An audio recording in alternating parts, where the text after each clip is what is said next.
So ayun, good day sa inyo mga idol. Kung isa ka rin sa naka-tail tidy tapos hindi naka-cover yung ilalim ng motor mo, ganito nga magiging itsura niya mga idol kapag tag-ulan na. Para maiwasan niya mga idol, ito may o-offer ako sa inyo. So ito nga pala yung ginawa nating DIY mga idol. Pwede nyo siyang gayahin or pwede rin kayo magpagawa sa akin. Tapos ganito naman magiging orientation niya mga idol. Kung makikita nyo nga naka-cover na yung ilalim natin. Pero syempre naka-tail tidy pa rin tayo. Ang kinagandahan pa nga dito sa tail tidy natin mga idol, hindi na nga pala gumagalaw yung plaka natin. Dahil kung makikita nyo, pinix ko na nga pala yan. Hindi na rin magiging maalog yung plaka natin dyan mga idol. So ayun nga pala yung ginawa nating fender delete mga idol. Matatakpan na yung sa ilalim ng compartment natin mga idol. Tapos papakita ko na rin sa inyo kung saan pumapasok yung tubig. Dyan nga pala pumapasok yung tubig at saka mga dumi mga idol. Tapos possible na pumasok din yung tubig sa loob ng compartment Possible din na hindi na magbubukas yung compartment nyo dahil nga nabarahan na ito ng mga dumi. So kung gusto nyo rin magpagawa ng ganitong tail tidy setup natin mga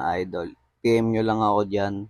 Tapos usap tayo. Shoutout na rin pala kay Content Boy, no? Dahil pinayagan tayo maging reference yung video niya. Follow nyo na rin siya guys sa TikTok. So yun lang mga idol, no? Kung gusto nyo magpagawa, PM nyo lang ako.